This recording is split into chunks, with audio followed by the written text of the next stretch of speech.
organized session on hope, optimism, and success, conquering the challenges of student life. This event is going to be held on 10th of October 2023 from 3 p.m. onwards till 5 p.m. in the auditorium in a hybrid mode, offline and online both. So all are invited to be here for this event, and we are going to have renowned speaker, Dr. Amrish Srivastava. He is a psychiatrist and professor emeritus, Western University in London. So all are invited for this event to be held on 10th of October by IBAS. Then again, I repeat, the topic is hope, optimism, and success, conquering the challenges of student life. This event will be held on 10th of October, Tuesday, in this auditorium.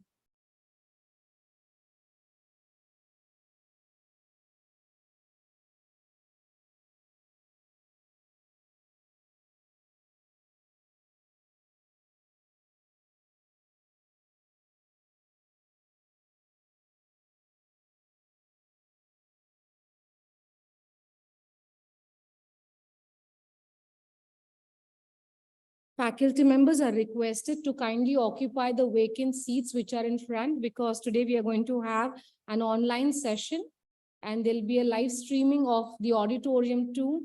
So you are requested to kindly occupy the vacant seats in the front. Thank you.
We are about to begin our fifth day valedictory function soon. Before that, there's an announcement from Department of Clinical Psychology, Amity Institute of Behavioral and Allied Sciences regarding World Mental Health Awareness Day, organized in collaboration with DSW and IQAC Amity University. The topic is Hope, Optimism, and Success, Conquering the Challenges of Student Life. This event is going to be held on Tuesday, 10th of October, 2023 from 3 p.m. onwards in the auditorium in a hybrid mode. You all are welcome for this event. Kindly take note of this event to be held on 10th October, Tuesday, from 3 p.m. to 5 p.m. in the auditorium. And we have a renowned speaker, Dr. Amrish Srivastava. He's a psychiatrist and Professor Emeritus, Western University in London.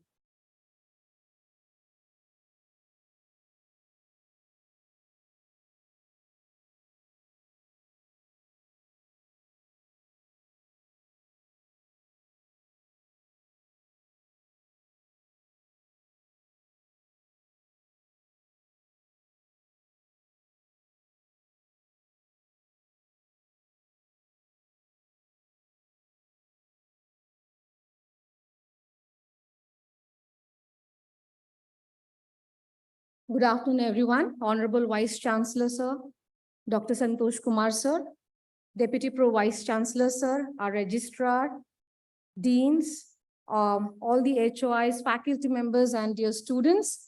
What an incredible journey it has been over the past few days. We have embarked on this conclave with aspiration of fostering leadership, nurturing innovation, understanding emotional resilience, also getting introduced to our subconscious biases, and also connecting and having rapport or network with each other. So ladies and gentlemen, today we gather here for this final day of Leadership Conclave. We are honored to have two distinguished speakers in our midst today who are going to leave us with insights that resonate far beyond these walls. So before that, I request Honorable Vice Chancellor, sir, to please kindly take the seat on the stage.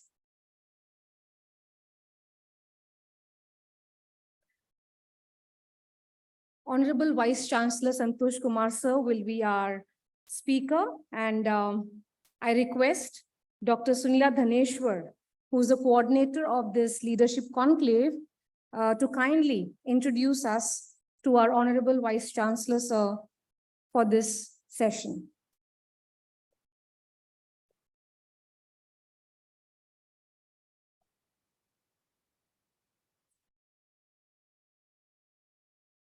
So before we introduce sir, may I request Dr. Sunila Dhaneshwar to please welcome us, sir, with a sapling.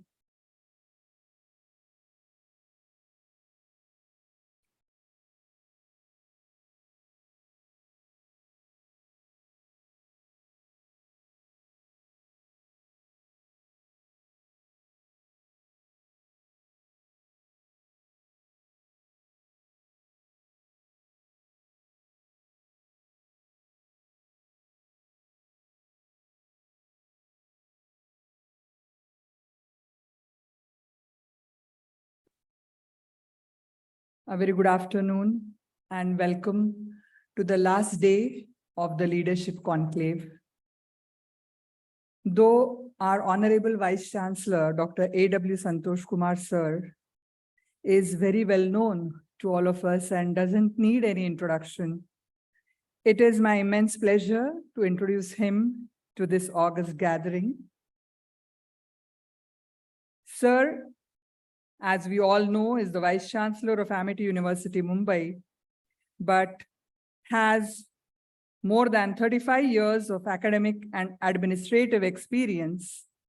He has held the posts of Vice Chancellor for a period of 5 years in two of the highly ranked universities in India before he took up the position of Vice Chancellor of Amity, Mumbai. Earlier, he worked in the United States for 16 years, where he who held the various positions such as Dean Academic Affairs, Dean Accreditations, and Professor of Microbiology and Global Health in 2 universities in California, USA. He also served as director of the Center of Genomics at Loma Linda University, California, USA.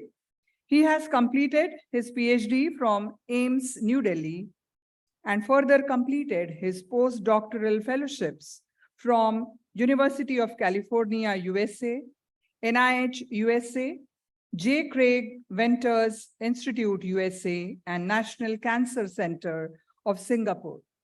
With this introduction, I'm going to request Sir to deliver his talk on the psychology of leadership and honing it. We are really excited to hear your thoughts, sir. And let me tell you that Sir is the one who conceptualized this whole idea of organizing a leadership conclave for the faculty and for the students of management. So let's give him a huge round of applause for this very idea. Over to you, sir.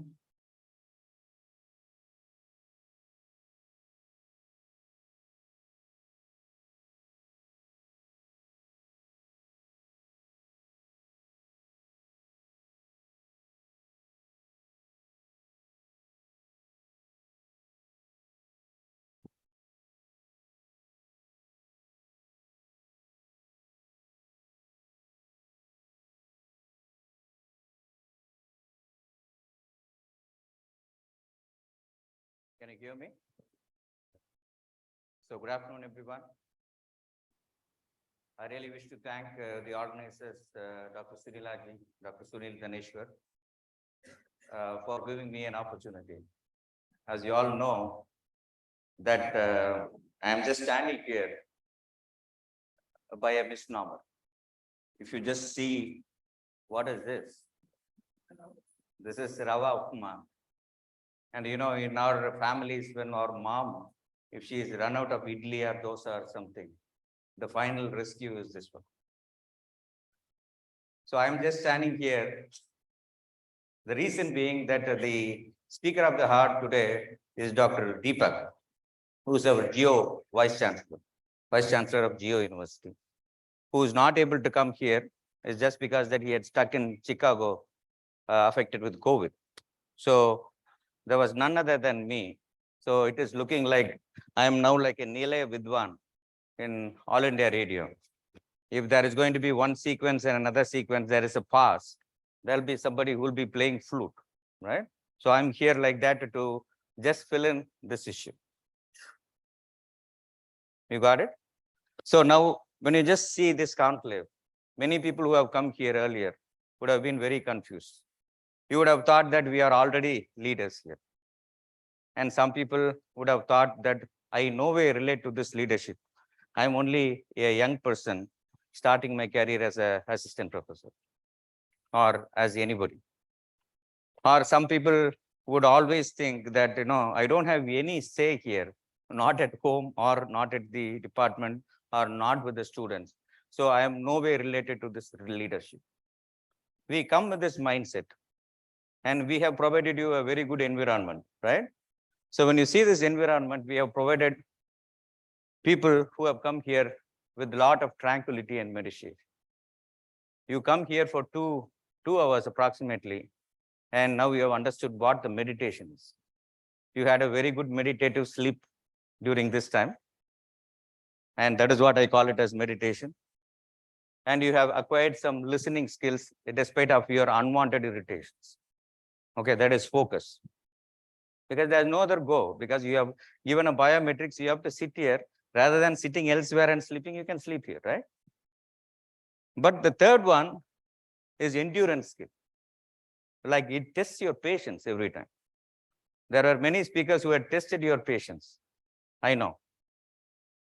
And that is called, we call it as endurance skill. And that relates to one important thing, which is called anger management. If we become so angry, but you are not able to express your anger, okay, then you smile. That's it. So that is anger management. And then the presentation skills. So now you guys will know what are the methods by which you should not present, right? That is one thing. So ultimately, you might have one big question here, but I'll come to that question later on. That is, how did they all become leaders? Why are they called here to talk? Okay, when we have a sequence of some 9 speakers in different walks of life, everyone had their own style. One was talking about Gandhiji, one was talking about some education gadgets, one was talking about emotional quotient, resilience, etc. So how would we amalgamate, or how did they ever come as leaders? So now we are very confident that if these guys can become leaders, you can certainly become leaders. This is the negative connotation part. I'll give you a couple of examples here. This is a very good picture of our 4 great directors here. And you see here the first one, we all know that Madam, who is now on the meditation tranquility.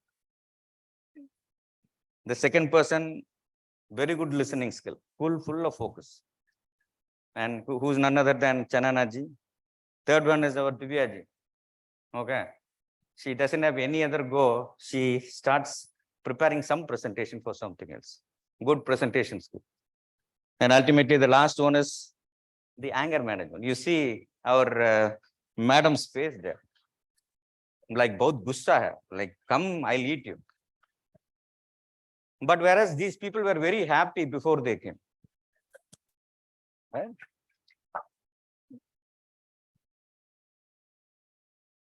So one of the main outcome of this leadership conclave is to make you transformed. Okay, that I would say here. Okay, why should only the HOIs be focused on? There are many more photos to come. I should thank all the ASCO team here. Okay, see the people who are rounded are all here. Okay. So some people are full of sleep. I know by name, but I don't want to tell them by name. And I should really thank Mr. Wonkar and his team, especially Neemaji, for panning this. But you know, I have a slew of many photographs of the first row people. But you know that they are elite deans and I can't put them. But out of everyone, there was only one person who was like a baby or a kid on a candy store, who was jumping, resilient, happy, who is none other than our register. On all the things except for only one, where Dr. Vijay Lakshmi Suvarna, where he was very petrified and terrified.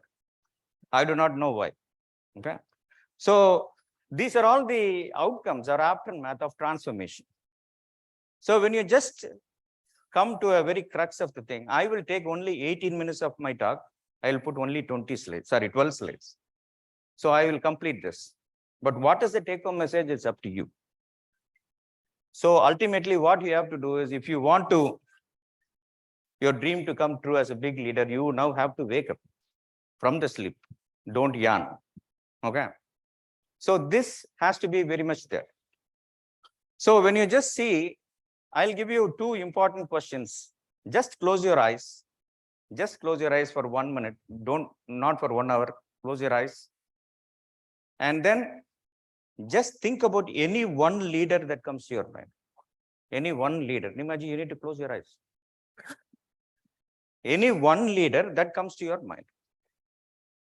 Number 1 question is any one leader that comes to your mind immediately. Number 2, second question is, what is the important quality that you have decided to think about that fellow or that person as a leader? Okay, now I'll ask you the question, the outcome of the answers. So how many people have thought about any political figure? Can you raise up your hands? Okay. How many people have thought about Gandhiji? Okay. There are only 2 or 3. Okay. Okay. So now it should be Gandhiji. Many people immediately think about, or Modiji. How many people? How many people? Yes, Modi. How many of you faculties have thought about your own HOS. I'm putting you into spot. I think PBAS is already over. Don't worry. Okay, there were a couple of people who had realized that their HOA is a leader. How many people have thought about you yourself? No one, right? Very good, very good. So now psychology people come into play, because I'm today now a part of psychology team. I'm always there, but I'm telling you that we sync each other, and you have been a couple of important people have thought that you are one important leader. The second question is, what is the quality that you would think that you have decided them as good leaders? Any one quality that I have just given here would have been there in your mind. Number one, when we have our leader as a good person, we like it. Who likes a bad person? No.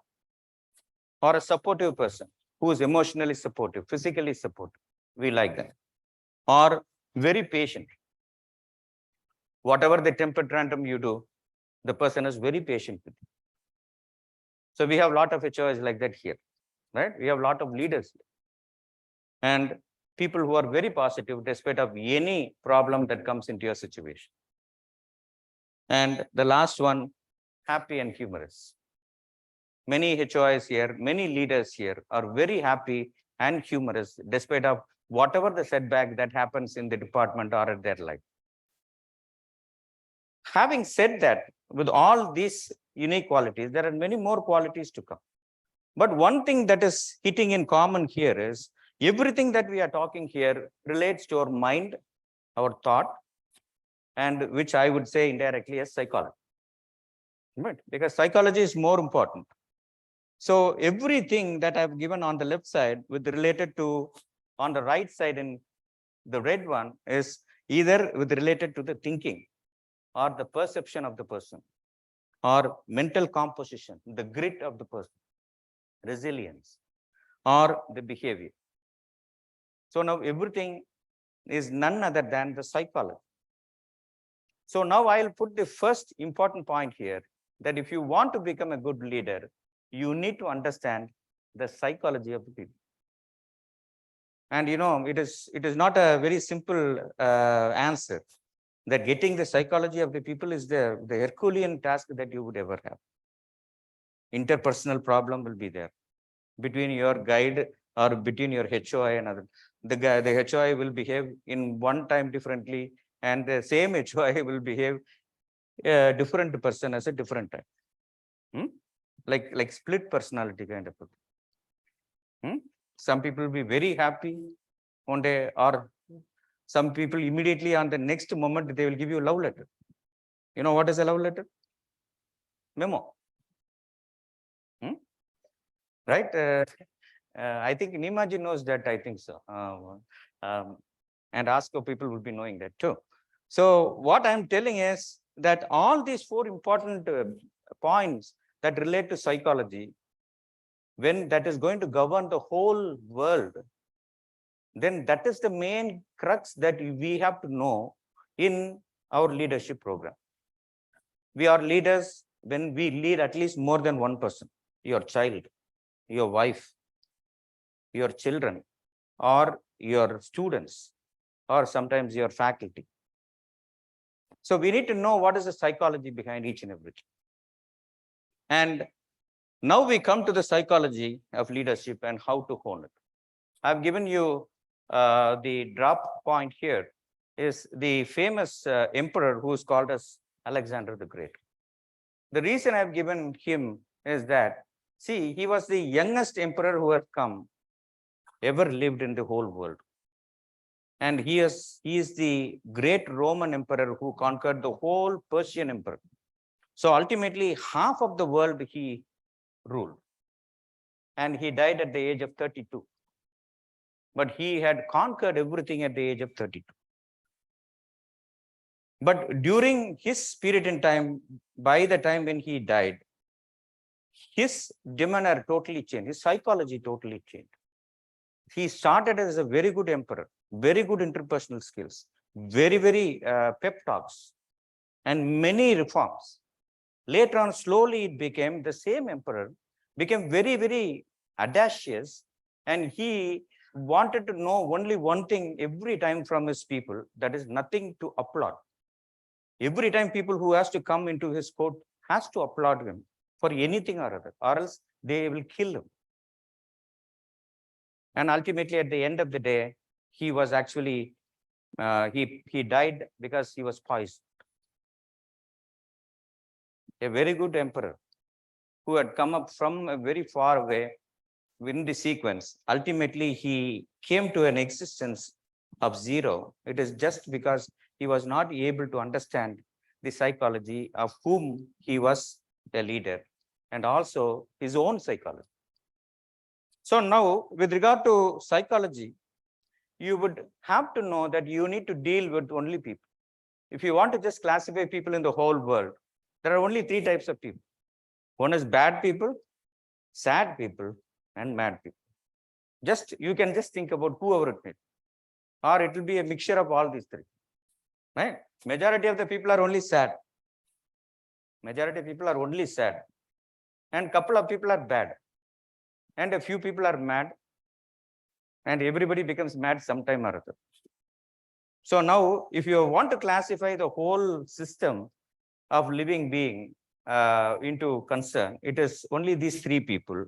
And these three people are being defined by mind, behavior, feelings, and thoughts. It is only the mind or the behavior that makes you good or bad, or it is only the feelings that make you sad, or it is only your thoughts and your actions that make a person mad. So when you deal with these people, you need to know in leadership, you are only dealing with only three people. Only three people. But you need to know these three people will come again and again and again. Right? So in leadership, first of all, you need to think like a Gavaskar. The ball is going to come and you are going to play safe. You are not going to loftily give a sixer until and otherwise you know the treading path or the pitch. And leaders don't jump and become leaders. They need to have a perfect equation with the people and the leader. You need to know who you lead. Many people, they become different kind of a people in different times. You need to deal with them in a different way. So it is not a single recipe that decides a good leader. And we need to know that when we are workers, that sets the stage for a good leader. Any worker who is going to be an explicit, exemplified worker will certainly become a leader. But you might know, or you might think that this work is not going to pay you at any point in time. I'm not getting promotion. I'm not getting pay hike. I'm not getting anything. But still you work. So that one day, everything will come into pass and you will be getting something, the fruit of what you have done. The next one is manager. The next step. Who is a manager? I'll give you an example here. A manager is one where if you have two people who are working under me, one person is not working, other person is working. You take the work from a non-working person and give it to the working person, and you make the work done. This is called a manager. Many of our people are only managers. And this kind of a managerial attitude has to be there, but it should not continue all through. The next step comes the administrator, where we administer the managers. We allocate them accordingly, and we move on to a boss. There is one difference between a boss and a manager, and a leader. Boss is very dictative. Okay, there is a famous saying which says that whether boss is right or wrong, boss is always boss. Okay, you can't open your mouth. But whereas leader will allow you to open the mouth, will ask your information, but decision is his or hers. Taking everything, every permutation combination into consideration and then bring them together. So this is a sequence in which we go to a leader. Nowadays, our young generation wants to become a leader without having the skill set to acquire to a leadership thing. This is why They say within 20 years in age, 20 years from now, Europe, UK, Switzerland, especially the Germany and China, all these 5 places where you will see only 70 years and above people. And the only continent which will have young people is only India. And that is why leadership programs in India are coming up, and leadership coaches and other things are there. We see a lot of managers here. Have you ever seen a degree for a leader? We have a course for managers. Okay, BBA, MBA. Do we have anything for leaders? No. But we talk about leadership. But do you think that anything that is being taught in the class is being implemented for a leader? No. That is why we brought in some 9 different people from different walks of life to make you understand what they have gone through. For example, people whom I know, I'm telling you, Dr. Velukar, who was earlier Mumbai University Vice Chancellor, who had a very rough patch when he was a Vice Chancellor of 6 different universities. He was about to be jailed for no reason. He came back exemplarily, and then he moved on as a Vice Chancellor. I thought that he will be talking about that, but he did not. Dr. Rajashekharan Pillai, the UGC chairman, and who was a NAC chairman earlier, who went through a lot of trials and tribulations. Many committees were formed against him, just because he was very straightforward and a very good leader. So these kind of time-tested practical examples are very good, and that is why I'm making this presentation a tactful and a practical presentation for you. And when you just see, why do we need a leader? Why can't an organization go without a leader? If you would see there, I will give you an example. Imagine a flock of sheep being led by a lion. The other one is flock of lion led by a lion. The other one, third one, is flock of lion led by sheep. Who do you think that it will go on the straight path? I could say that it could be flock of lion led by a lion, or at least to some extent, flock of sheep that are led by a lion. Why? It's just because the governance in which they take them is more important. And all these leaders that should have the most important point that everyone would have is a vision or a goal. For example, for you alone, I'm telling you, if you have a vision for your life, that is a very good internal leadership program that you are implementing. I'm talking here not only the leadership that you are exemplifying outside, at the same time, this is for each and every leaders for within you, where you will develop further down. Skills, multifaceted skills. Many of our people, they do not acquire the leadership skill, but whereas want to become leaders. Imagine when they are being given a situation, they run away. They run away from problem. They become so very upset. They become so stressed out. Number 3 is passion and resilience. This is more important here. Resilience is one of the most important things, or grit is more important thing, that anyone would want to do that in a very hostile way. The thing is, the 4th one, which we seldom have, is interpersonal skills. Because ego comes into problem whenever we go into an interpersonal skill. And then the 5th one is matured and grounded way of dealing with any problem. See, when we encounter any walk of life, no matter whether you're a leader or not, one thing is very, very sure, that is none other than you will encounter problem. But how will you face this problem and how will you execute the solution is all that different it matters with regard to a leader. And then listening and be patient. A good leader is one who listens very patiently. But if you are going to listen very patiently, you will become a patient. Because our people talk and talk, and your patience will go run away from the other door. Then you become a patient. Be patient. I have encountered a lot of things in my office where we would never want how to make people stop talking. Then we go to the restroom and we shout like anything, and then we come back very, very quietly. So with all these different unique characters of leader, we have different styles of leadership as well. Okay, I don't want to give examples of a smiley versus grumpy leaders. Okay, so we have many grumpy leaders here, and smiley leaders, silent versus talkative. I told you very, for example, I'll give you one good example is you might have seen Narasimha Rao or Vajpayee, where they don't talk at all, they don't smile at all. Okay. And once the BBC person was asking Vajpayee that people tell you that you are not a tough person and you are a very soft person.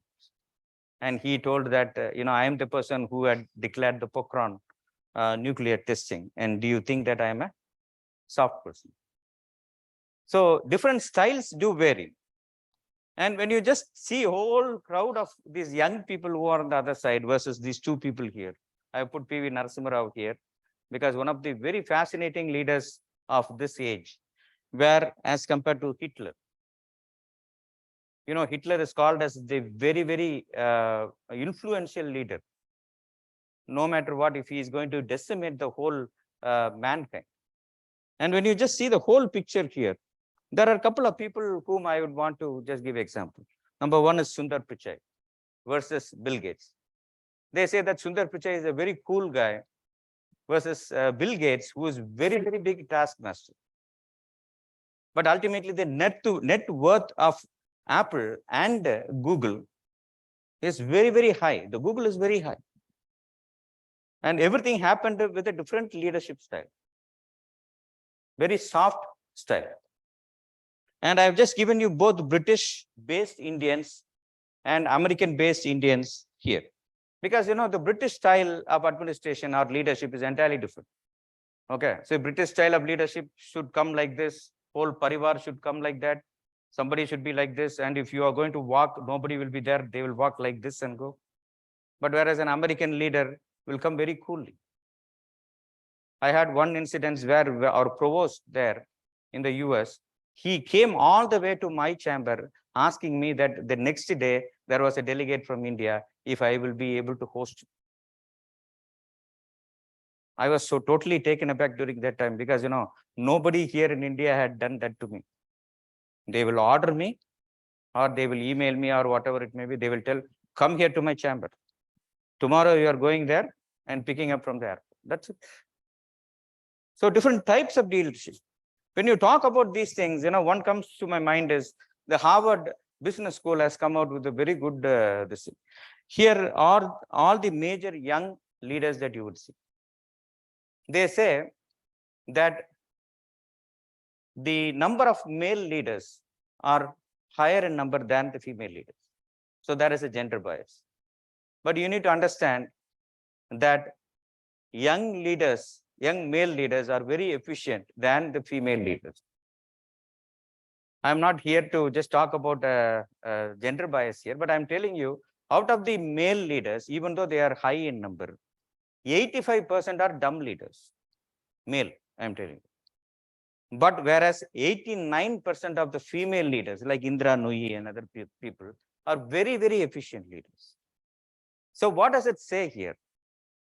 There is a perfect balance in the system where there is a bias negligence that happens even in the psychology of the male and the female. Even though male and the female have a different psychology, ultimately when it comes to a leadership program or dealing with people, one thing that edges over the male in female is the personal touch they have. So this is one important thing which I would want to tell.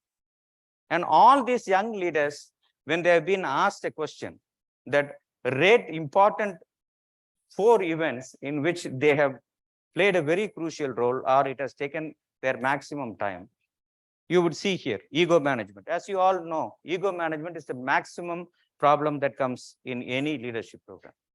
Whoever the leader be, if you are going to manage the ego of 2 people, it means that that is productivity. Conflict management. You know what is a conflict management? Everywhere there is conflict. And it starts with the ego. So all these 4, for example, ego management, conflict management, crisis management. Many resources are very less, but ultimately the production is more and your goals are more. So we get very upset sometimes. We don't have anything, but we are supposed to do many things here. So this is crisis management. But ultimately, all these things trickle around one important thing, that is none other than decision making. Decision making is a very important thing. On an average, a human being decides 35,000 decisions per day. And it is 5,000 more for females, 40,000, and 35 for males.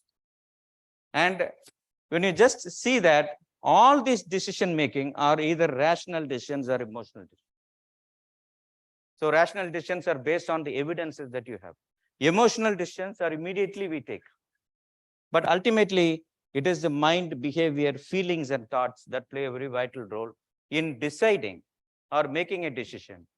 And ultimately, that decision makes them a great leader or not a good leader. So when you talk about decision making, I'll take a few moments here to just tell how does our brain work. We think and we know that our decisions are only made in the brain. But I will tell you there are five parts in our body which make decisions. And when all these 5 parts are totally connected in making a decision, you are a good leader. What is number 1 is the brain. Second thing is the heart. And third thing is the gut, stomach. Why I am telling you this is, I'll come to the next thing. When you just see the brain, this is the cross section of a brain, everyone's brain. What you see here is this one. When you see here, this end, which we call this as a reptilian brain, has evolved since 500 million years ago. But this is the place where instinct plays a very vital. Instinctive decisions. What is instinctive decisions? We have already a predetermined decision in our mind. Oh, that person is not good. Immediately we decide. This is instinctive decision. Some people, without even knowing them, we like them too much. Instinctive decisions. Sometimes you sit in a inquiry committee and you favor one people and you don't favor the other. Instinctive decisions. These are all reptilian brains. It is the origin of the reptilian brain. You know what is a reptile? A lizard. Lizard is a reptilian. So if that is the case, then the reptilian brain is a very, very shrewd brain. And you are used to that since 500 million years. So you can't help it. And they will hijack your major brain. So your instinct will hijack your emotions. Just have that think later on in leadership program or in taking any decision. It is your instinct plays a very vital role because they steal the second brain, which is the emotional brain. So this is the mammalian brain. See, after 500 million years ago, 200 million years of evolution, this came into existence, which is mammalian brain, which is the main place in our brain, which is the reason for all emotions, which is called as amygdala. And this amygdala is the reason for your emotions and feelings. But you need to understand that if you have that brain on, this brain is off. And if you have this brain is off, that brain is on. And that brain can hijack the mammalian brain. That is why in decision making, you need to be very clever in just keeping emotions and your instinct on the same platter to get a good decision. This I think many people, if you would want more, probably you can equate to a lawyer. Okay, so even though the case is going to be very pathetic, you need the evidence to support your rulings. And at the same time, there is another third brain which had evolved only 50,000 years ago, which is important for cognition and reason. This part of the brain. See, that is why during our childhood days, if something is not working, we used to knock our head here. Why? That's because to make our neocortex work for cognition. So now all these three brains have to work in coordination to get a very good decision, which will ultimately make you a leader. And I would also say that the fourth brain is the heart. So have you ever thought that we tell a verse called, I know this by heart. Well, what does it mean? See, heart, we all know it pumps blood. But how can we know by heart? If you are going to by heart and have it in the memory, it is only brain, right? It is not our heart. Then how come heart plays a role? It was in 1990 where researchers have found that heart also has some brain cells, neuronal cells. Okay, then we come to the last kind of a thing, which is the fifth one, which is the gut brain.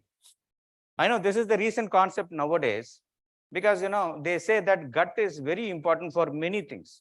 Gut brain axis is more important. Have you ever sensed this in taking a decision or in any part of your life?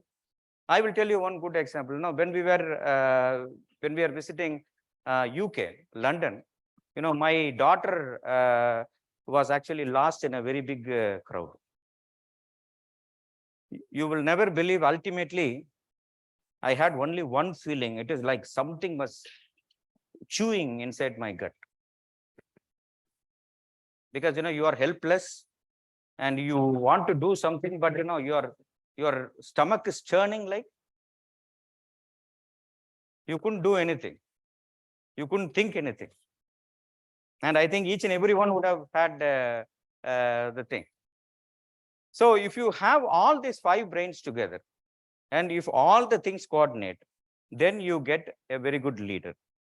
So emotions are the brain which I was just talking here, the emotional brain, number 2, will lead to action. The reasoning leads to conclusion. This is more important because, emotion is nothing but motion, action, and reasoning leads to conclusion. But whereas you need to know that 20% of our decisions are only rational. A leader takes only 20% rational decisions and 80% are instinct or emotional based. This is where we come here. If you are going to just equate this to 50-50, you are the best leader ever in the whole world. But it is very, very hard for you in any situation. Okay. So if you want to have these leadership abilities, go. For example, if you want to build in strategies for a future, your brain is the place. If you want to empathize in making this as a strategic plan to execute, your heart plays a very vital role. You need to relate with the people. You need to empathize people. You need to personalize people. And taking risk, your gut plays a very vital role. Without taking risk, there is no prosperity for a leader. So having said that, if all these three work together, then you become a good leader. Okay. If all these five work together, there are three different personalities that you would see. Okay. I've just given you one good example. If all the three personalities come together, you call this as a dark triad. He is the worst person in the whole world. I've given you one example there, Muhammad Gaddafi. Okay. Who's called as is the worst person in the whole world so far. The other one is a psychopath. For example, by the body language, you could see very impulsive, but very emotionally calm, grounded. Or else Machiavellism, where I've just given the Russian counterpart here. And the narcissism is nothing but the Hitler, who is known for his grandiosity. But when you just see people, the bad people, sad people, and mad people, you will see all these three things together amalgamated one way or other. So now when you study psychology of behavior, it's a very, very famous and a very, very good subject to learn, because we talk about personalities, types of personalities, personality disorders, borderline personalities, etc. But whereas you need to know that even though you become a leader, you should not be like this, so that you will not become a very good leader at the end of the day. I will give you an example that why you should not become a good leader at the last slide. Okay, so I've just given a couple of people here. They are all the great leaders who I encountered. Because I wanted to tell you this is just because this madam is my PhD mentor, Dr. Shashi Wadhwa from AIMS, New Delhi. A very calm, quiet madam. Okay, she never opens her mouth. She just looks at people, that's all done. Either you will be dead or you will be alive. Okay, she was earlier the Dean of All India Institute of Medical Science. She's retired, she's in Delhi. A very, very important personality who had, whom I should say that I really adore, the way in which the leadership skills takes place. And, the why we put these kind of people is, you, each and everyone will encounter leaders, your own HOS person. But they indirectly or directly, they will influence your leadership skills. When they become egoistic, you will become egoistic. When they become very, very interpersonally, very happy, close, you will become very close with your faculty. When they give love letter, then you give love letter. You can't do anything. Because we imbibe things very easily from other people. And the other one is Dr. Samadhanam, who's the DSG chairman earlier. But I'm giving you all these things is just because one person, like my madam, she always has a personal agenda, but she doesn't show out. She doesn't show out. But she will always have a personal agenda. So once I had my PhD paper to be published, and her daughter and me were batchmates there. First time I gave the draft, she said that it is not good. Second time, not good. Third time, not good. Then I asked my friend that what is happening? Everything is good. And my friend said that add so-and-so's name, who's daughter of her. So we added her name, voila, done. It was accepted. Personal agenda. Samadhanam, a general agenda. He never thinks for any personal things. He's still alive here in Delhi, but very nice gentleman who will give for anybody deserving people. And the third one is my lovable earlier Vice Chancellor. Okay. I do not know whether he still is there or not. And he is the reason for me going to US. I'll tell you why. I went for an interview for a next promotion, and his sister's son came along with me. And they wanted to help him to get the position. So this man gave me a love letter, memo. Unknowingly, one day before. But as per the Government of India norms, if you are going to get two memos on a consecutive within 1 month time, you are not supposed to go for your next promotion interview, and that will stall for 3 years. So I was not able to go for the interview. I was stopped from the interview, and that person's sister's son got it. So I got very upset, and emotional brain works into play. So I wanted to resign, and my registrar then called me and said that don't resign, you abscond. Now that's a very famous thing now, because we abscond without even resigning. Then I told, no sir, I'll put leave on loss of pay. Then I'll go ahead. Then I submitted my leave on loss of pay, and he accepted my leave on loss of pay. The moment I landed in the US, I got a call from the Indian Embassy, Washington, DC, telling to summon my family to the embassy. They told, when we went there, they told that, your tickets for the family is ready. So you will take a flight back to India within 1 week time. It means to say that we will deport you. I said, why? Because, we got a letter from your Vice Chancellor telling that you had 3 DBT funded programs where SRF senior research fellows are not paid. So you are the reason, he says, so they want to deport. Very nice gentleman. Just because of him only, I moved to US, and this fellow is not making me live in the US. Then ultimately, somehow the Consulate General helped me, and we wrote something. And then I was staying there up until for 16 to 18 years there. But the reason I'm giving you this person is a pure vindictive personal agenda. But ultimately, what did he do? Nothing he did. So the message of this story is that if you want to detain somebody as a leader, don't do this. Because the prosperity of anybody whom you are dealing with is not in your hands, and you are not the God. You are just a leader. This I want to tell you, that is why I put him. The next one down below is Dr. Benny I asked on my postdoc mentor at UC, University of California, Davis. A very nice gentleman who had a very indistinctive agenda of selecting. Okay, there were a lot of people to select, but he selected me based on instinct. That's what he said. You know that the instinctive brain sometimes works good. And that is our current, you might have seen in the earlier convocation, he was being given the honoris causa. Okay, he is the founding provost of University of California Science and Medicine Institute, where he selected me in a wholesale shop named Costco. He was just pulling down a cart which was not coming because it got stuck there. I was just helping him, and then we ended up on a conversation, and then he gave me a job right from the beginning. People who had an instinct to hire me. So what is your psychology ultimately of a leader? Number one, you should be positive, resilient, reasonable. You need to be an enthusiasm enhancer, which is more important here.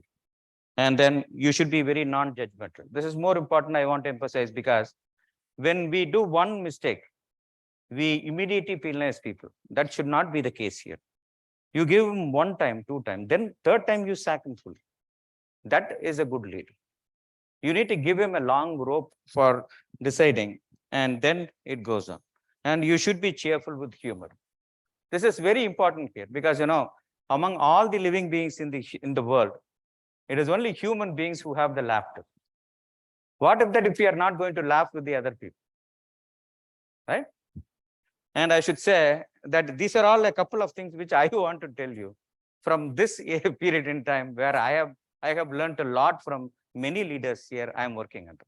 Okay, number one, don't give long emails. Nobody cares for your email. Okay. Don't give unnecessary letters. Do not be insecure. That is one important thing. Our people becomes very insecure. Oh, my job will go. Oh, anything will happen. Will I be depromoted? Why? When you have the skill there, you can get a job anywhere. And Amity is not the end of your life. Right? And nobody is indispensable there. You need to know that people who are sitting in the first row, or including me, nobody is indispensable. Anyone who comes to any place on a replacement will carry it on more than good than the existing person. So be confident of you and totally take that insecurity outside. Do not talk too much. That is one important thing here. You know that many people explain with lot of verbiage, lot of words, and ultimately you become so tired. So you do not know what is really happening. And do not complain. Complaining is one attitude here in Amity I've seen too much. Okay, because sir, there is no promotion, sir. There is no pay hike, sir. Only pay hike they gave 2,000, sir, not 5,000 for me. Since 3 years, I've been not given any promotion, sir. So don't do that. Okay. So cover your needs first and put your seed there in place where you work. And don't be egomaniac. See, egoistic is different. Everyone is egoistic here, including me. But egomaniac is different. Egomaniac is, what is the egomaniac? We get to be egoistic in everything, in everybody we see. And involved and leading. This is one important thing that every leader has to do. When you want to be doing something, be involved along with the people. That is one of the important, unique things of a good leader. so that they will know that you know the stuff and you can guide them. Be confident, make them confident, and then competition. And ultimately, you need to know that leaders make leaders. Because here there is no second line of defense. We don't educate anybody here. We don't want anybody to become leader because they become potential threat to us. That is why we don't give anybody the second in command. We say we are the number one. So let us not do that part. So let me conclude by saying, understanding the psychology is more important. And you need to know that it is too bad to be too good in leader. A leader, if he is going to be too good, he is not a good leader. If you are very sweet, people will eat you as a leader. Okay, if you are very patient, they will shoot you like Gandhi. Or they will crucify you like Jesus Christ. Okay, so it is too bad to be too good, but at the end of the day, you need to know it is too bad to be too bad. So with this, I really thank you all for your patient listening. I think I have overshoot the time by 5 to 6 minutes. So I'm very confident that if you have any questions, you can ask me, or else let me go down.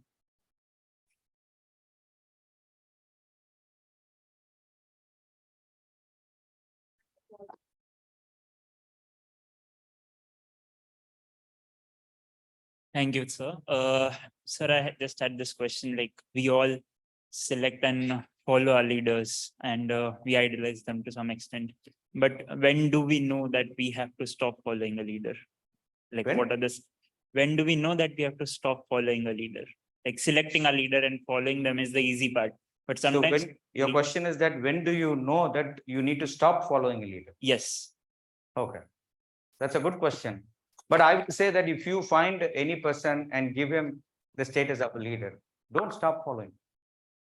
Sir, the question arises because leaders are also humans. And sometimes Leaders are also humans. certainly there. They also do make mistakes, but we can neglect mistakes. But when to know that this is the point where I need See, to the question stop is, following? just because the leader makes a mistake, it doesn't mean that you will throw him away from the leadership.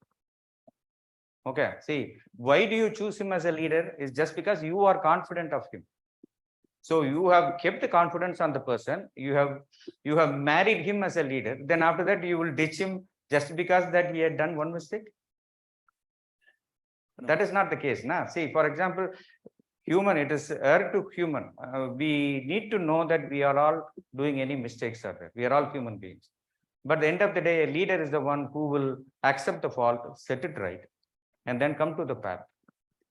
So that is why I always say that there is no harm in telling that I'm sorry to anybody.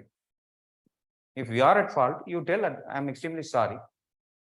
My sincere apologies. We will take care of it the next time. Okay, that is one of the important attributes of a leader. Are you convinced with the answer? I do not know. Yes, sir, I am convinced with that. Okay, thanks.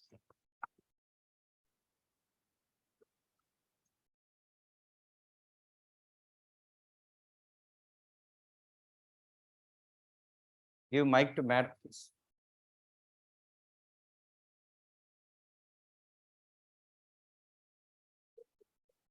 There were only 3 types of people whom you mentioned in your slide: bad, sad, and mad. But there was no mention of good there. Yeah, yeah, that's a good one. Because I am not designating people as permanently bad or permanently sad. Didn't I put permanent there? No. I'm telling that there are 3 kinds of people who are majority these kind of people that you will see every time. You will encounter. If they are good, they will not come to you. Right? See, who will come to a leader when they become very irritated, they will come to a leader. If they want some problem going on, immediately they want to burst out, they will come to a leader. If the student is not getting fee waiver, they will come to a leader. So if a good person is there, he is a very grounded person where you will never have a problem at all. That is what I meant here.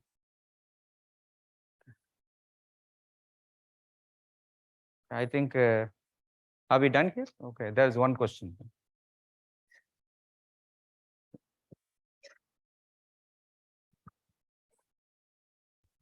Thank you for your insights. I have a general question.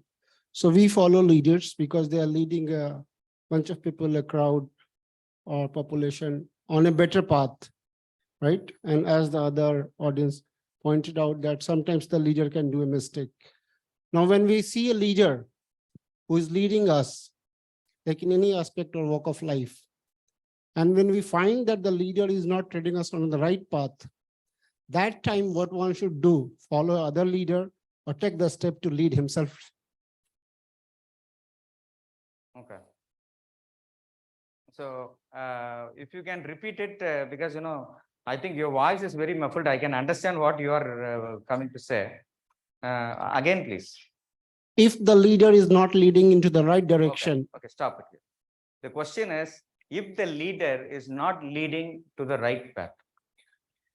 My question to you again is, how do you know that the leader is not leading to the right path? No, I'm asking you a question. You answer it. Because, a leader, what he thinks in the mind doesn't have to tell you. Okay, for example, let me tell you my own example. I will ask Dean IQAC and tell that, sir, we have to go for NBA, NAC, everything. Okay, it will be very irritating, very, very upsetting for. I will ask the registrar to prepare such a lumbar list of files. It will be very irritating for. But during the course of the time, a fruit you will reap, where you will be the happiest person on the whole earth. And when you put that in the CV, that you have assisted in UGC 2F, or you have assisted in NAC or NBA, that is the greatest moment in time, where even when you go to another institution for a job, you are confident enough to do that part in the other institution. So when treading the path, the leader will tell only this, but he will not tell you what the fruit you will get it. For you, you will be thinking that what is this idiotic path that is being followed? But ultimately the end is good. So don't follow the path here. Follow the ultimate. So if you believe in the leader, you do not know more than what the leader knows. that's why we are following the leader. Yes, it is. Yes, very simply. If you are following very sincerely, that is the reason that could be. Then you can't call anybody as a leader. Right? Okay. Yeah.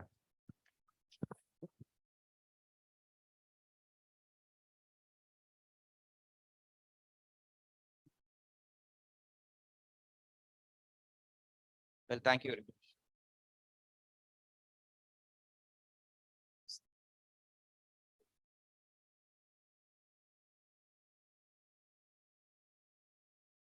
Honorable Vice Chancellor, Dr. Santosh Kumar, sir, thank you so much for sharing your thoughts, your pearls of wisdom. Indeed, it was insightful for all of us to understand various aspects of leadership. At this moment, I request Dean IQAC and Accreditation, Dr. Sunil Dhaneshwar, sir, to kindly come onto the stage and present moment as a token of our appreciation and gratitude to our Honorable Vice Chancellor, Dr. Santosh Kumar, sir. And may I request all of you all to please give a huge round of applause for this wonderful session.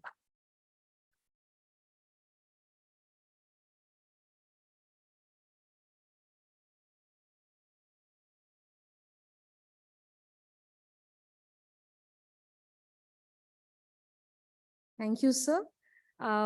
Now I request our Honorable Vice Chancellor, sir, Deputy Pro Vice Chancellor, sir, Registrar, Deans, HOIs to kindly proceed towards VVIP room for the tea break, and all the faculty members to proceed towards glass house for the tea break. We'll assemble after 15 minutes.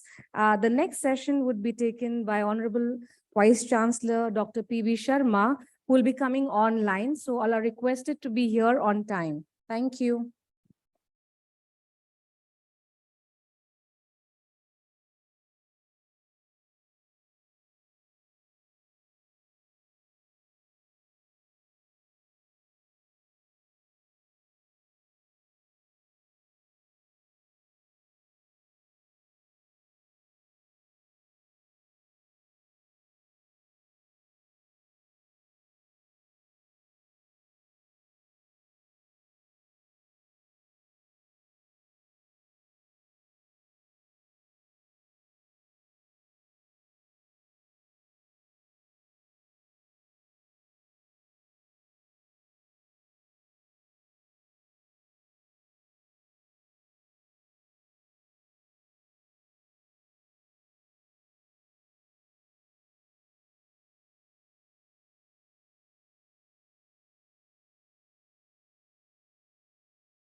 Good afternoon, everyone. We are about to begin the next session of this FTB program. May I request the students to please call your classmates, batchmates, and faculty members to please call your colleagues to assemble in the auditorium so that we can begin our next session in next 2 minutes. Guest has already joined online. So I request you all, those who are sitting at the end, if you could occupy the front seats, it would be nice. Those who are sitting at in the last row.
It's a humble request to all of you all to please come forward and sit over here. It's going to be an online session. Come in the center and please occupy the vacant seats. Faculty members, if you could help us to get the students.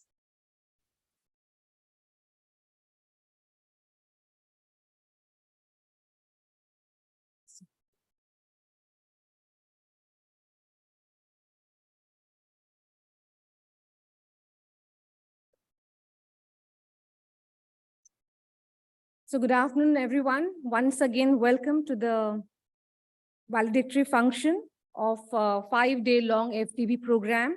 We have been listening to several speakers, our guests, who have enlightened us with various aspects of leadership that would help us to take the torch, bear the torch, and lead our light of wisdom to the students and the fellow colleagues and wherever we go, so that our leadership will not be a leadership of authority, but a leadership that will help them to grow and also help us to grow in our spectrum that wherever we are operating.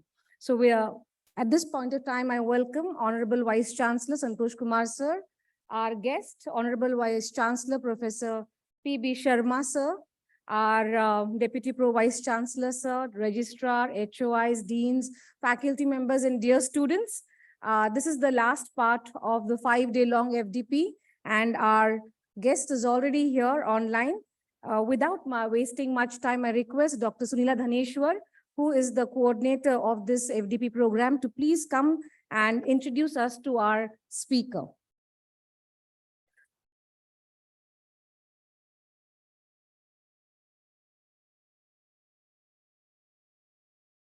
Very good afternoon to everyone. After the break, all of us have assembled here for the last segment of the Leadership Conclave. We are very fortunate that we have amongst us a very, very renowned academician, Professor P.B. Sharma sir, who is the Vice Chancellor of Amity University, Gurgaon, who has joined us virtually to address all of us at the valedictory function of the 5-day-long Leadership Conclave, which is going to conclude today. I extend a very warm welcome to you, sir, and I thank you for your gracious presence this afternoon. I feel extremely honored and privileged to introduce Professor Sharma sir, who has been the founder, Vice Chancellor of Delhi Technological University, Rajiv Gandhi Technology University, RGPV, and past president of Association of Indian Universities. Professor Sharma is a former professor of IIT Delhi, former president of Engineering Science Division of Indian Science Congress, former chairman of Indian Society of Mechanical Engineers, and former vice chairman of World Confederation of Productivity Sciences, India section. A doctorate from University of Birmingham, UK, Professor Sharma, during his professional career, spanning over 51 years, has made distinguished contribution to the advancement of frontiers of knowledge in the areas of mechanical engineering, aero-engineering technology, power plant engineering, new and renewable energy resources, and knowledge and innovation management. He has been the chairman of Central Counseling Board of MHRD and also an expert member of the apex body, Central Advisory Board of Education of Government of India. Professor Sharma has been conferred with many prestigious awards, like the honorary degree of Doctor of Engineering by his alma mater at University of Birmingham at UK, honorary degree of Doctor of Science by Dr. K.N. Modi University, Scroll of Honor and Eminent Engineers Award by Institution of Engineers of India, and Lifetime Achievement Award by Institution of Industrial Engineering, India. Professor Sharma is a man of vision, an institution builder, an outstanding engineer personality of India, a breakthrough leader with speed leadership qualities, and is known for his relentless pursuit of relevance-driven excellence and for promotion of world-quality education, research, and innovations. With this introduction, may I request Professor Sharma sir to deliver his valedictory address, please. Over to you, sir.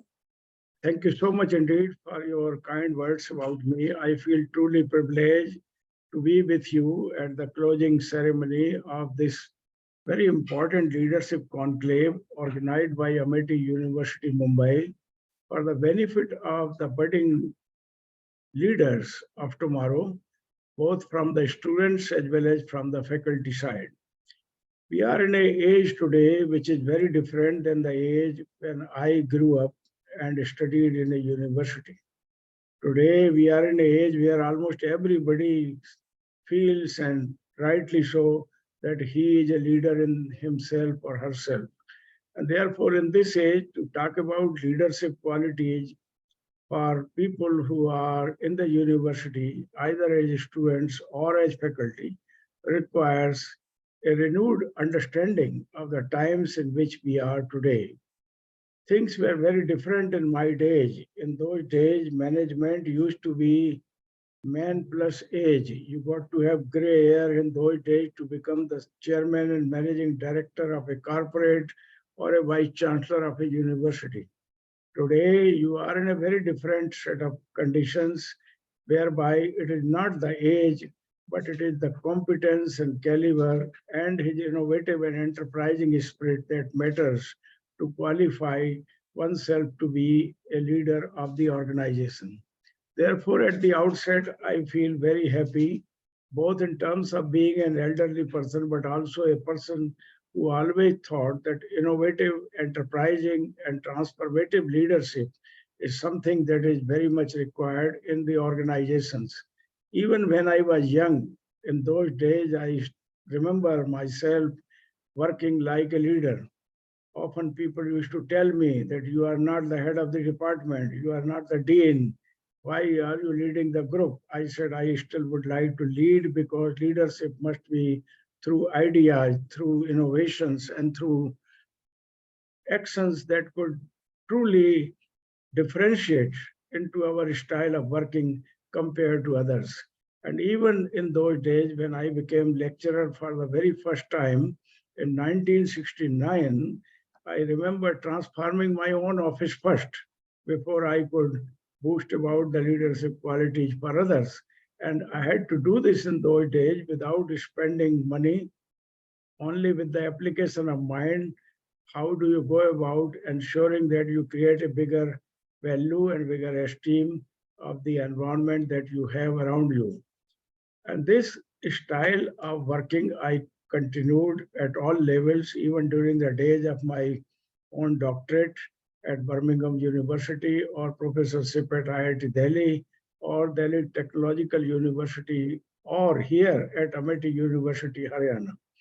Of course, we in Amity University feel highly privileged to have lead an advantage Amity of the leadership that is presided over by no one other than our own honorable founder president, who is a leader par excellence, and he understands how to nurture the layers of leadership at all levels in the organizations and lead by example and by inspiration so that we are able to achieve much more than what perhaps people will think of.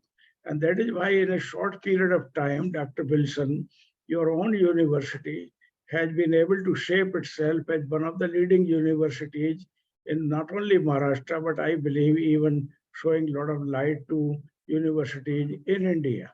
You have grown taller in terms of your commitment and your outcome of educational programs, of your research, of your innovations, and in fact, the new pathways that you have carved out yourself to truly define and distinguish yourself as a research and innovation driven university.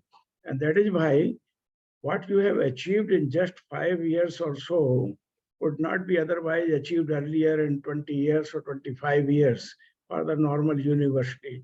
So one of the very first note which each one of our faculty members sitting in front of me in the first few rows and my budding managers of tomorrow sitting in the back benches who are the students of the management program should realize that we are in an age in which we have to act with speed, employing our own competence as well as the competence that we have around, and have strategies and policies through which we are able to transform our capabilities into real actions, which should ultimately win over for us the vital esteem for which the university stands for.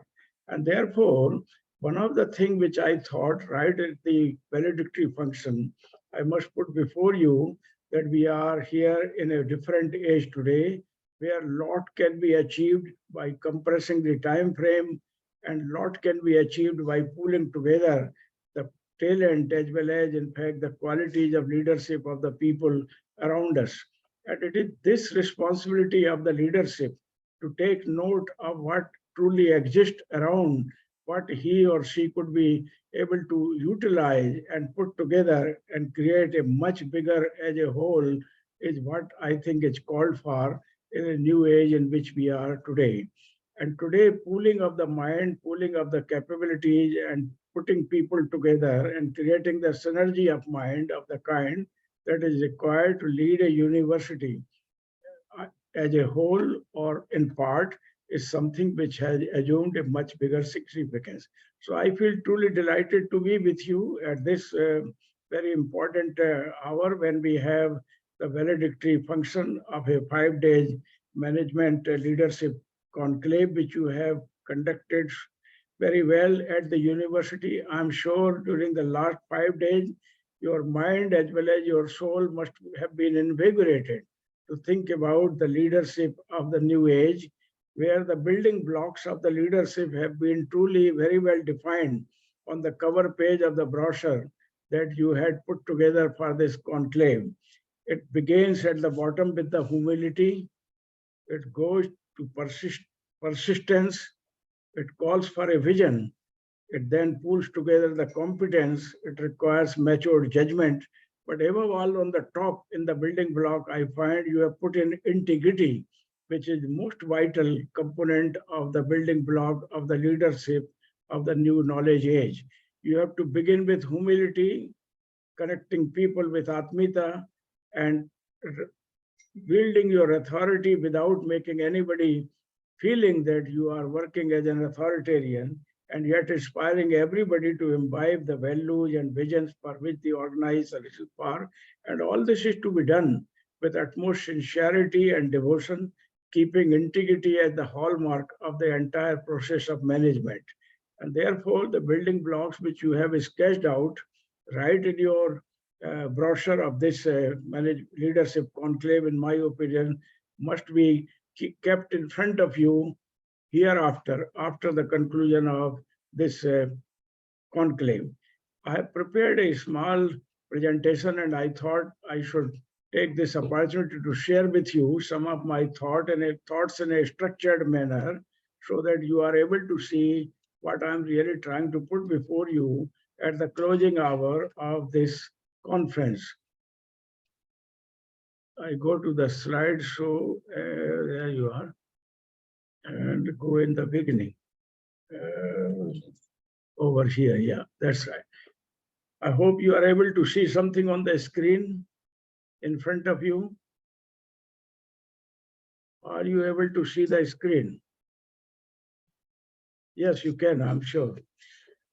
I'm going to talk to you about the university leadership for academic and research and development excellence, for which, really speaking, we all stand for in a university like ours. And it is here I wish to remind you that while we are looking at university leadership for excellence in academic and R&D, we are in an age of uncertainty, whereby the technological advancement as well as the mind-boggling scientific developments are such that we do not yet know what else would come tomorrow compared to what we have today.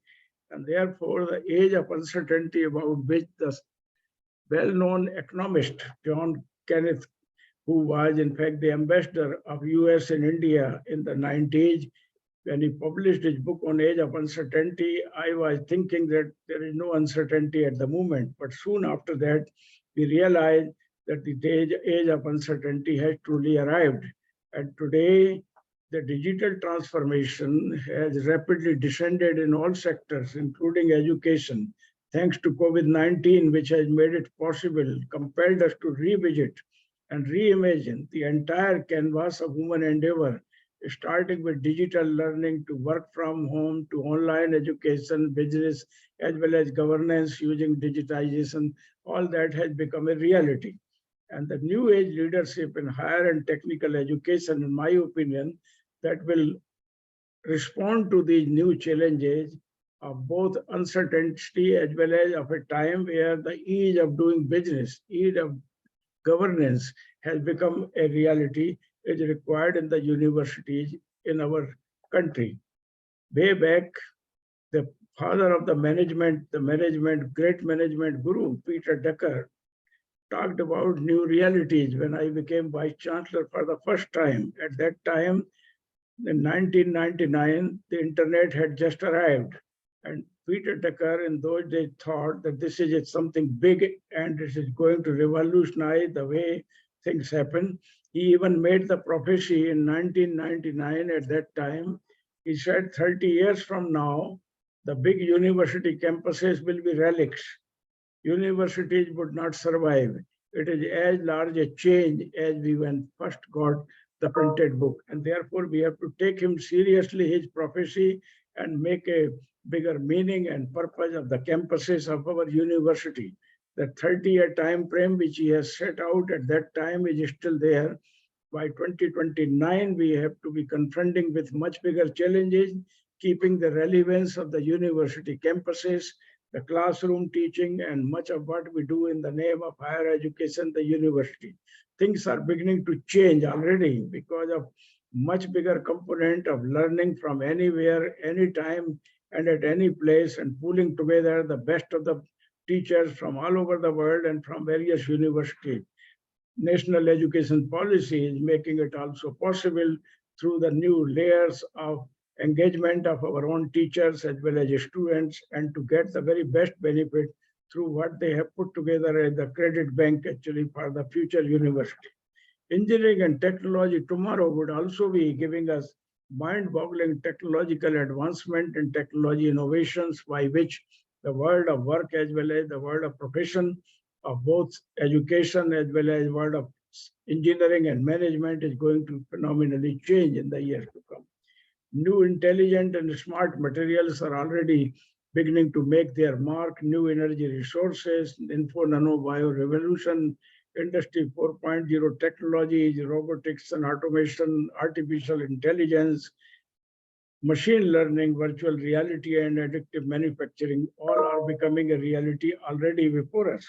The science of tomorrow is also unfolding. In fact, before us, integrative science and interdisciplinary engineering is becoming a reality today. And as we move forward, we would be looking at innovative and integrative models through which we would be able to pursue both science, engineering, as well as the layers of business and management. Science of nature already reminds us that integration of all sciences is the science of life. And therefore, we need to focus our attention to new sciences, which will also include science of wellness, naturopathy, and meditation technologies of the kind that will come. At the same time, the students of business and management are confronted with yet another challenge, and that is the ever-increasing speed of transaction of business and trade and commerce that we currently have. Bill Gates, as early as 1999, made a prophecy that the time will come in our own lifetime when business at the speed of thought would become a reality. Speed of thought is the highest one could conceive, could be faster, as fast as the speed of light or even faster than that. And therefore, in the years to come, we have to confront with a higher speed of transaction going as high as the speed of thought, and we need to learn how to cope up with the pressures of faster, better, and bigger kind of work activity that we'll preside to. Already much of this is happening and disruption has become a reality. And therefore, we want to ensure that the major opportunities that we create in our higher education must push the employability to 100% from 15 to 20%, 25%. It is there in most of the university. Luckily, in Amity University, we are in a position of advantage where much higher layers of employability are created through our education program because of industry integration that we do, which is a dire necessity, because of local relevance and global aspiration that we assimilate in our university, because of research, not only for career pursuit that we pursue, but we also pursue solution research and industry and society relevance research. And it is this opportunity of solution research and industry and society relevant research and development will become more and more for the academic leadership and university leadership of tomorrow. Academic innovations to drive academic excellence would, of course, become the hallmark of the education tomorrow. Therefore, the role of leadership in the age of disruption and age of uncertainty is also a great opportunity for major transformation and for giant leap forward. And this requires, in my opinion, a better understanding of the leadership of 21st century in the context of the new digital age. 21st century is the century of innovative and enterprising leadership. It is the century of leadership that creates both the shared vision, creates eternal bonding and a great sense of belongingness, which Amity has kept as a hallmark for itself. It is a century thriving on people's capability and maturity, and therefore physics, chemistry, mathematics, now PCM has become so important in the form of people's capability and maturity. In Amity University leadership, we recognize the importance of people who work for us, who study here, and who engage themselves into pursuit of academic as well as research to create much greater outcome as well as much more effectively communicating their outcome to the world of work and world of industries and the organizations outside.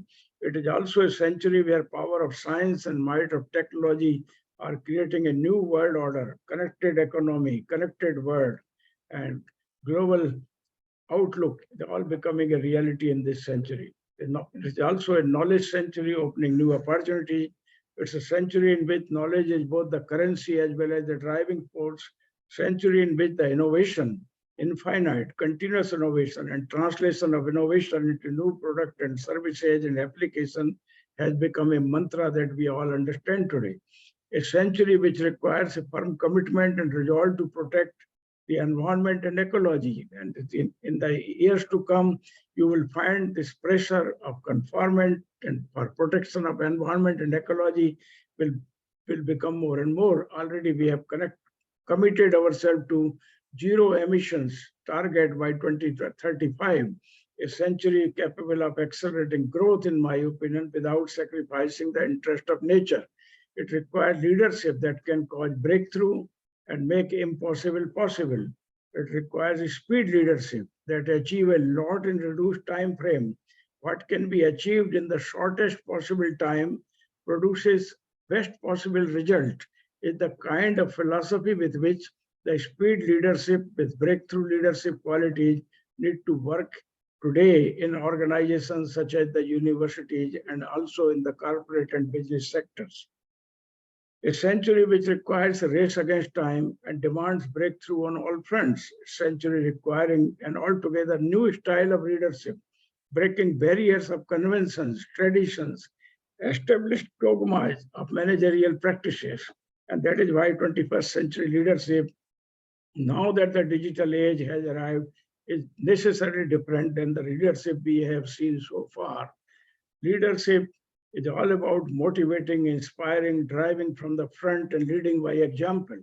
It is both creating as well as leading a winning team, creating a winning team and leading that team to the destined objectives and goal and achieving goals with certainty through the strategic planning and implementation is something which leadership is supposed to do.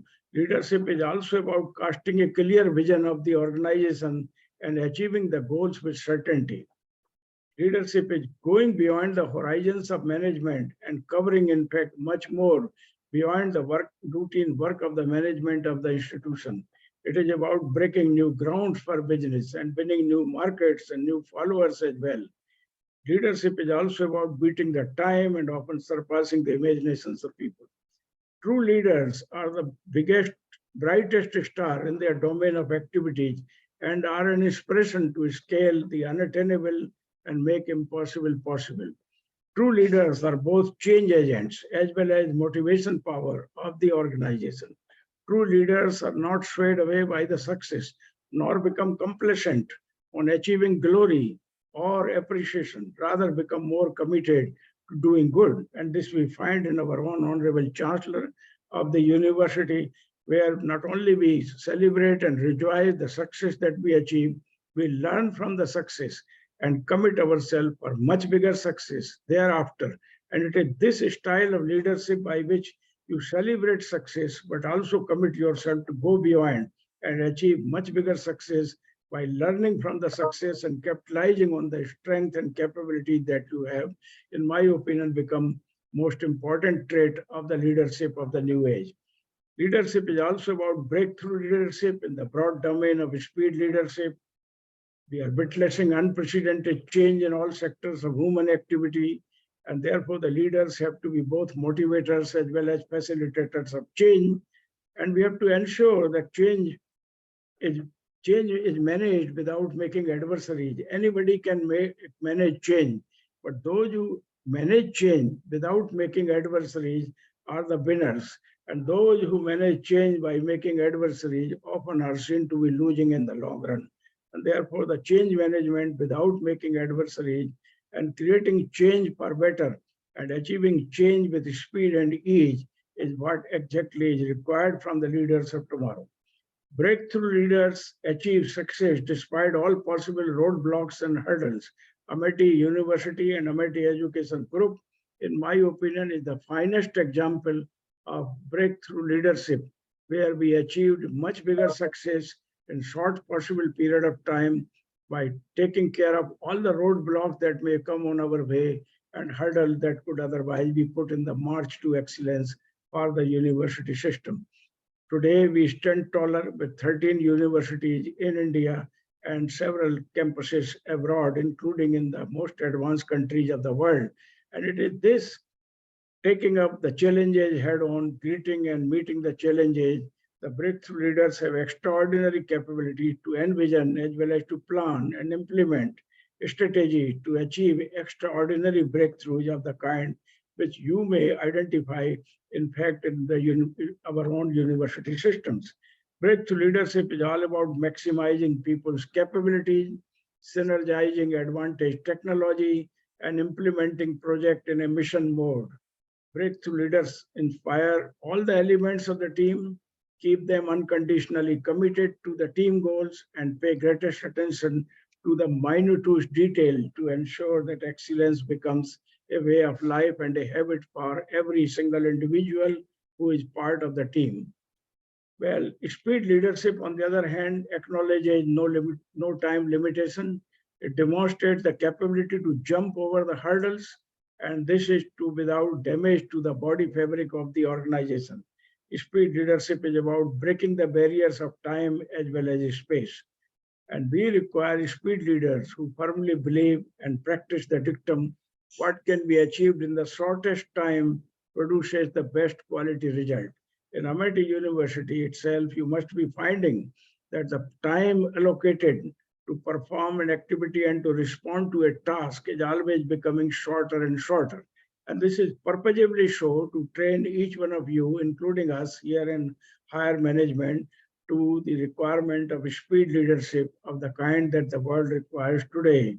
Speed leaders optimize on resources as well as on the capabilities of the people. They are the ones, they are required, in fact, in plenty in India, in my opinion, as we have a lot to do, and that too in the shortest possible time.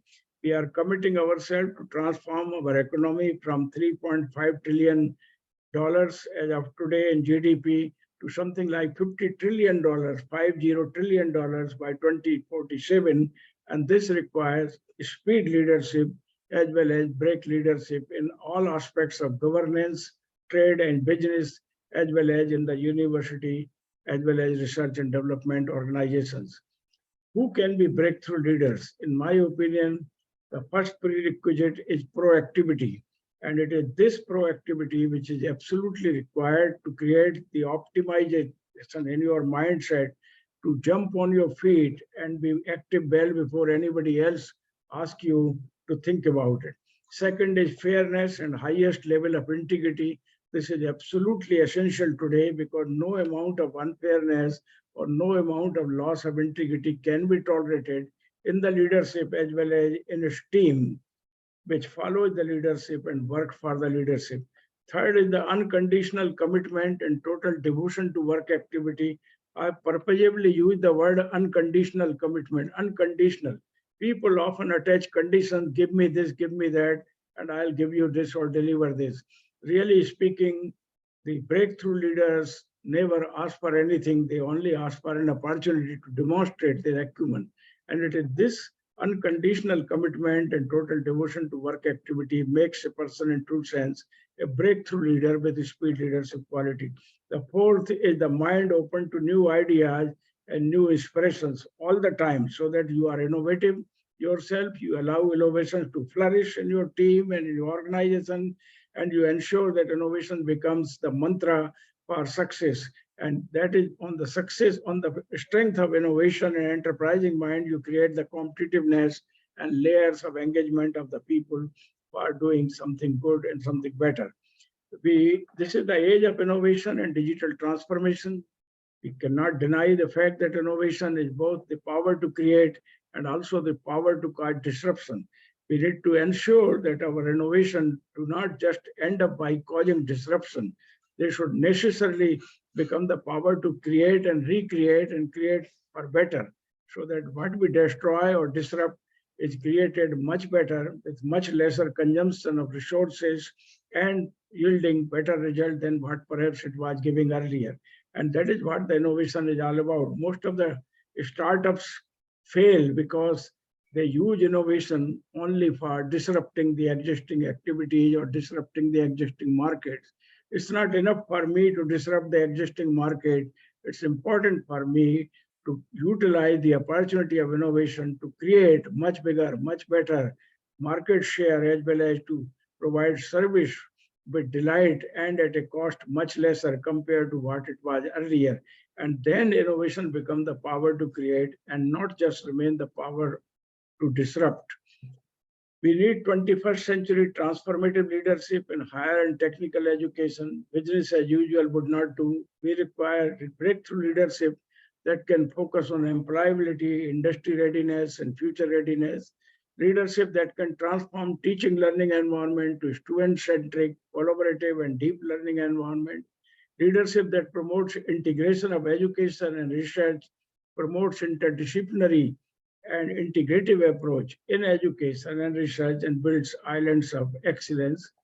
Leadership that inspires confidence and builds trust, creates shared vision and winning teams, leads by example and governs with atmita and empathy, fosters technology and product innovation all around, promotes national and international collaboration, but above all motivates faculty to focus on goals, capture opportunities for funded research, and support patenting and IPR creation of the kind that we are becoming more and more accustomed to in our Amity University in the country here.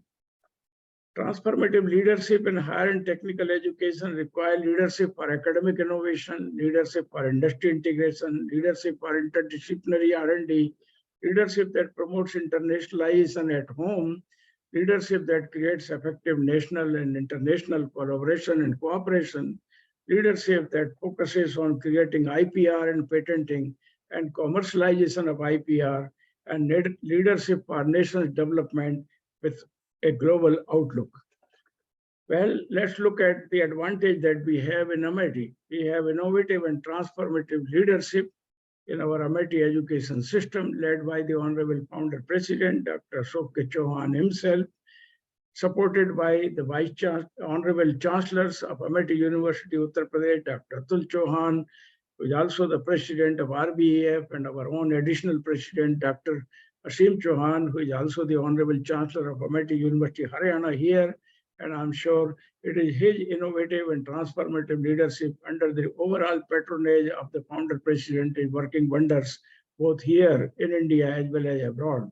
We also have, of course, we are supported by the Group Vice Chancellor, Dr. Gurinder Singh Ji, by the eminent Vice Chancellors of our Amity universities in India, and also supported and further value added by the presence of Dr. Silva Murthy, the President of Amity Foundation for Science, Technology, Innovations. And it is this advantage of Amity, having the visionary, innovative, and transformative leadership supported by the equally committed and dynamic Vice Chancellors of the Amity University, assisted and supported further by the eminent faculty members, recruited through care, through caution, and of course at the same time, and campuses enriched by the vibrant presence of the inspired minds of students and scholars, is that making Amity University a system to be reckoned with. We have implemented very many best practices in our university. We have become a university system which is driven by research and translation of innovation. We have a strong and effective integration of education research in our Amity University, and I'm sure you have that in Amity University, Mumbai. We focus on research-driven faculty in our recruitment of faculty and leadership with innovative and enterprising mind. We require every faculty to be both innovative but also an enterprising mind, so that they create innovative and enterprising mind in their own students and scholars, so that the purpose of education goes beyond creating merely those who will work for others, but those who will innovate and excel and create enterprises of tomorrow. Strong industry leaders, integration and collaborative teaching and research is the hallmark of our university best practices. We have created cluster research and consortium large project focus in our university. And the cluster research allows us to pursue interdisciplinary and integrative research in very many areas of relevance to our own nation, because we focus on national priorities and missions of our government. We also focus on translational research for nation development. We want to ensure that our research carried out in Amity University becomes a valid support for nation's advancement on the pathways of growth and development through missions which have been conceived by the government. These are to be supported by the innovative and enterprising minds and the new and path-breaking research to be carried out in the universities. And Amity University want to take a firmly forward in that direction. We also want to ensure that all our campuses, they are sustainable in design and their operation, and sustainability must be seen as a hallmark of all that we do within the campus as well as outside. And we are outcome-based research and innovation universities in India. We have set up centers of excellence in my own university in variety of areas, including nanoscience and technology, Center of Lipidomics, Amity Center for Air Pollution Control, Amity Center for Ocean and Atmospheric Science and Technology, Amity Center for Stem Cell, Amity Center for Big Data and Computational Biology, and Amity Center for Bioenergy and Biofuel, and above all, Amity Center for Robotics and Artificial Intelligence, and also Amity Herbal Garden, giving us a reason to have our focus on drug design and drug discovery using medicinal plant and herbs of our country. Through these centers of excellence, we are pushing the layers of research excellence in our university and causing interdisciplinary research of value for nation development. Very many other centers that we also have are devoted to Nobel laureate Kailash Satyarthi Center for Child Rights and Development, Nobel laureate Unish Social Business Center, Amity Center for Excellence in Indic and Sanskrit Studies, Amity University GE Health Center for Health, and also Kiran Majumdar Shaw Center for Affordable Innovation, Amity Center for Brick Studies, Amity Center for Financial Analytics, Amity Center for Linguistic Studies, Amity Center for Innovation and Education. These are some of the centers through which we are pushing the finer aspects of research and development for nation's growth and advancement. Naturally, so at Amity University, Haryana, I take tremendous amount of pride that we have 102 funded projects of almost 50 crore worth of funding coming from very many organizations, from the government as well as others. And we have consultancy project, 58 consultancy projects, 238 patents have been filed, order of book chapters and publications, total which we have made so far are 6,392. This cumulative impact factor is 9,645. H-index of the university has risen to 53 now, with total scope of citation touching around 20,000 as of today. And this is growing every year and year after year. We have focused on higher end research and publications, and we are also seeing that our impact factor of high publications goes up each year, and we are making patents, and patenting is improving every year. 238 patents, 161 of them have already been published. We have also been granted patents. We have copyrights also granted. We have interdisciplinary research clusters, which we have set up to cause interdisciplinary research eminence in our university in areas that matter.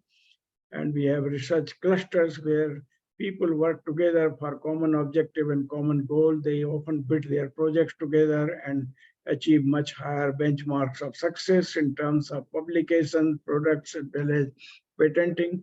Amity Center for Infectious Diseases, Nanoscience and Nanotechnology Cluster, Research Cluster for Robotics and Artificial Intelligence and Machine Learning, multi-consortium project have become a reality in our university. We have 3 such projects currently working in our university. We have set up central instrumentation facility from the funding from our own university to further support and augment the funded research.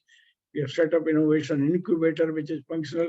But before coming here, and that way the Amity University is making an astounding progress here at our own university. And I'm so happy that you in your university have embarked upon doing much bigger, much better in the shortest period of time. And I congratulate you and your leadership for making such great actually achievements and accomplishments in a short period of time.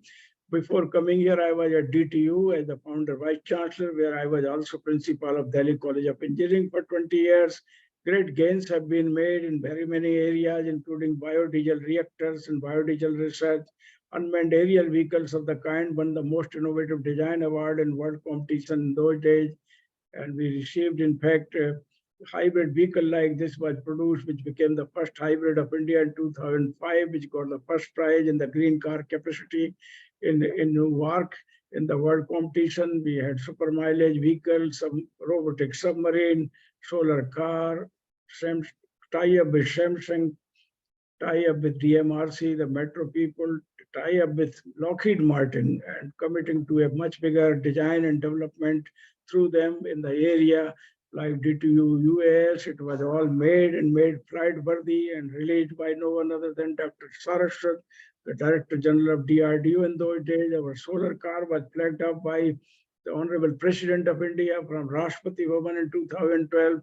Naturally, the success story of DTU was so big that Amity, that gave me an opportunity to come over here in Amity. In Amity also, at Amity University, Haryana, the solar car, the hybrid vehicle, the aircraft that we designed with embedded rotors, gyroscopically mounted, became a world beater design, and several other things that happened.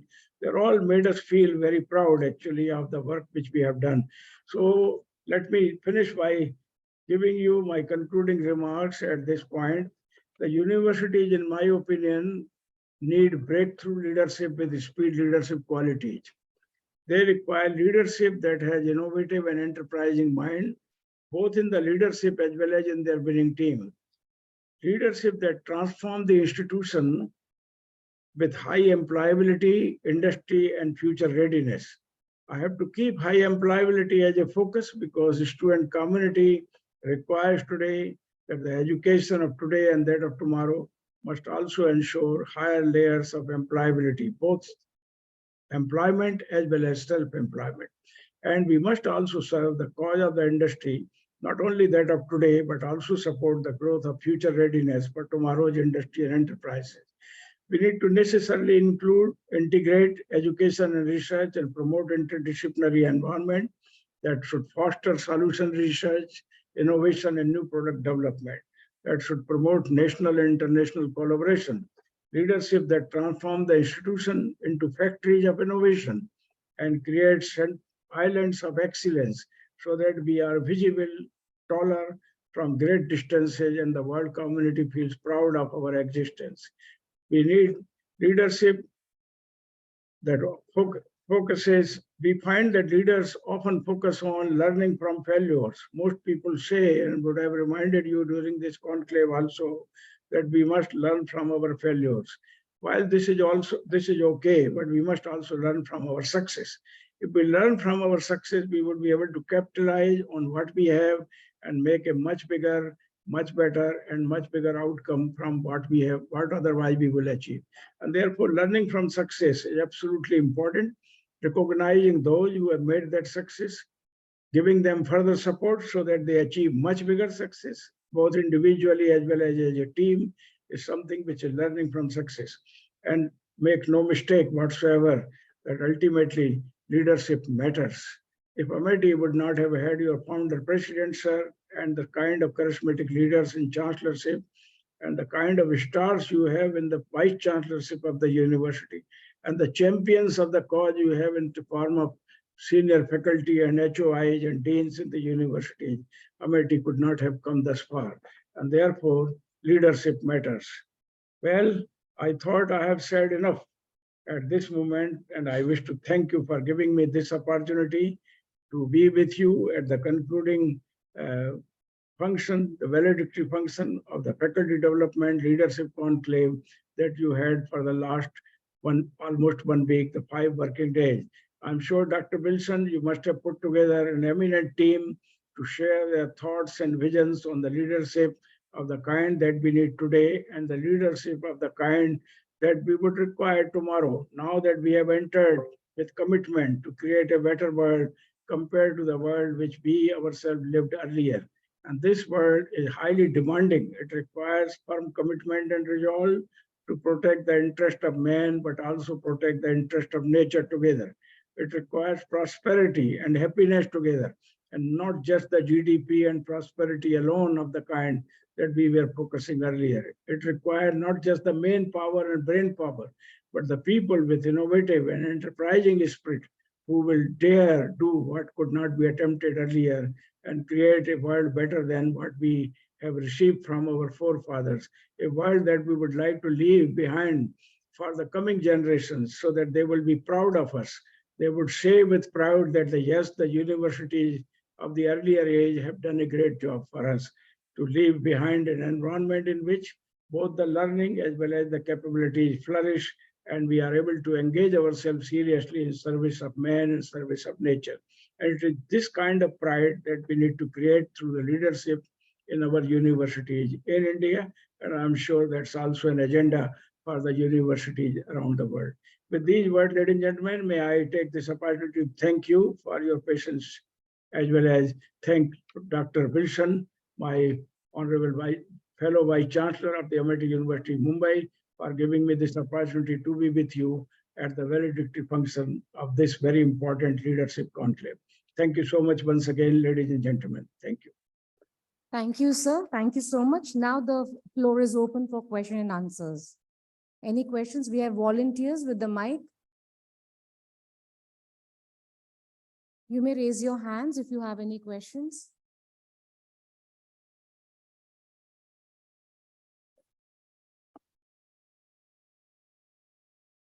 People are usually hesitant to ask questions from the Vice Chancellor. They would be perhaps a little bit more comfortable asking questions in the classroom, but don't hesitate. I will pick up 1 or 2 questions because I have to be in an online mock drill of my university for inspection by RCI, which is going to happen just in a few minutes' time. So please, any quick questions which you have.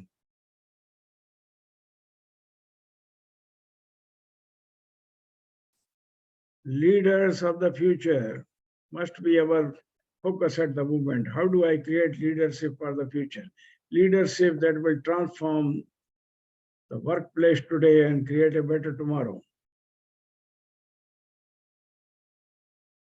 Any questions?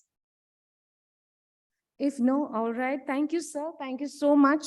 Indeed, it was a wonderful session wherein we got deep insights about how a leadership can change the future of an organization, and great leaders can bring great honor and valor for the organizations and also for the country and humanity at large. So friends, with this, I thank you, sir. And this workshop has indeed. Thank you so much indeed. I am assuming that what I said has been at least partly received. And I will also circulate or send my slides to Dr. Wilson so that anyone could be interested to delve upon any of the points thereafter can also do it. I'll do that. But thank you so much indeed once again for the opportunity given to me. Thank you, sir. Thank you so much. It was a pleasure to have you in our midst today. And indeed, we are enlightened with a lot of new aspects that you have brought in front of us for the valedictory function. So these workshops that we have been organized, we had several discussions on different aspects. They have definitely provided a platform for all of us as a future leaders to engage, collaborate, and hone the skills that will set us apart in the ever-evolving landscape of leadership. From team building exercises to strategic thinking, we all have embraced, we will be embracing all these, and will be better equipped to face the challenges enthusiastically in the days to come. Let's take a moment to express our heartfelt gratitude to all the speakers. Okay.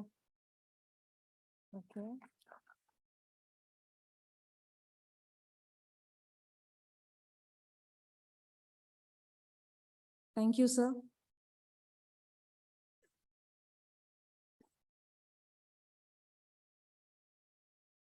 Please, sir, your mic is on mute. Could you please unmute the We mic? need to keep these building blocks in front of us all the time and remind ourselves that humility is the rock solid foundation of today's and tomorrow's leadership, which must thrive with success with the practice of integrity, fair judgment, as well as in fact competence and caliber and a vision unmatched. So these, I think, six, 1, 2, 3, 4, 5, 6 building block which we have put together on the brochure, in my opinion, are a good takeaway home and then ponder further. Integrity is a big business today. In fact, tomorrow's businesses and tomorrow's work will thrive on the success and practice of integrity. Loss of integrity would bring a doomsday, and therefore integrity, humility, persistence, perseverance, competence, and judgment and vision. These are all very important. All the best. Thank you, sir. A huge round of applause for Professor P.B. Sharma, sir. Thank you, sir.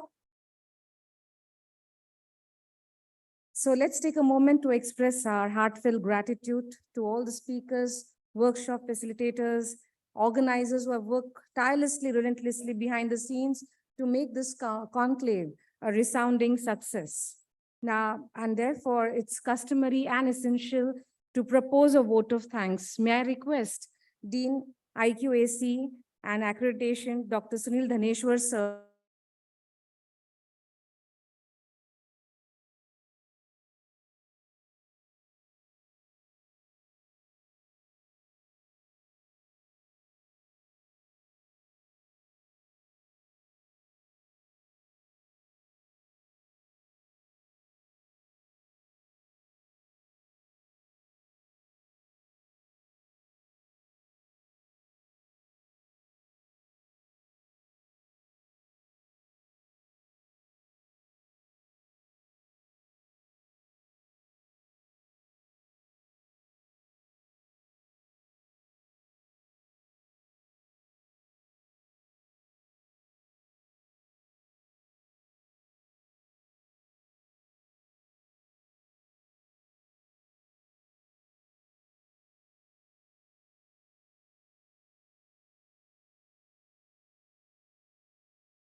Student heartfelt thanks to Honorable C6 Sir and Vice Chancellor Sir for the innovative idea of this conclave and giving me and Dr. Sunila an opportunity to coordinate the leadership conclave. We are indebted to all the esteemed speakers for sharing their experiences and precious time and enlightening us. In particular, I am thankful to Honorable Vice Chancellor Professor P.B. Sharma of Amity University, Haryana, for agreeing to be part of this leadership conclave and present virtually in the valedictory function. I thank Deputy Pro VC, Registrar, and all the deans for their unwavering support. I take this opportunity to acknowledge all head of the institutions, head of the departments, faculty, PG and PhD students of IBAS, ABS and RICS, for their gracious presence. To Dr. Sonali Zuglekar, RICS, for successfully discharging the role of Master of Ceremonies. My special thanks to Dr. Sanjay Patil, Director RICS, for extending unwavering support and making available all the student volunteers of RICS in managing this event. I extend my heartfelt appreciation to Dr. Prasad Pofli for his wholehearted support in the successful organization of this conclave. Mr. Abhijit, Mr. Vikrant, and the entire IT team for their seamless IT support. Lieutenant Colonel Sanjay Singh and his team for admin support. Dr. Neema John, Mr. Omkar, Mr. Chinmay, and students from ASCO for the still and video photography. Mr. Chetan Shed for flyer design, backdrops, and social media content. Shri Bandabeji for the press coverage. Ms. Reshma Pawar for coordination, Colonel Sharanjit Singh and his team for coordinating with the guests, Mr. Pratik Singh Pawar for timely release of the funds. At last, I am sorry if I have missed anyone to be mentioned by name, but I am thankful to each one of you who has directly or indirectly helped in organizing this leadership conclave successfully. Thank you very much. Thank you, sir. This is one of the most important duty, to propose a vote of thanks. Thank you for proposing that. Now we are going to have a picture. May I request Honorable Vice Chancellor, sir, Deputy Pro Vice Chancellor, sir, Registrar, Deans, HOIs to kindly come on the stage for the picture, and all the faculty members to assemble before the stage for the picture.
Yes. May I request Honorable Vice Chancellor, sir, Deputy Pro Vice Chancellor, sir, Registrar, sir, all the deans, HOI, to kindly proceed towards VVIP room for a coffee.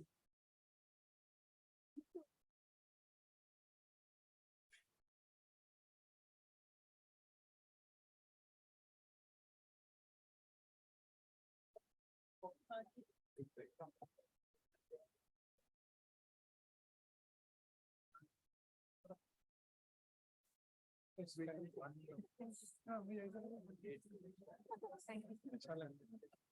you.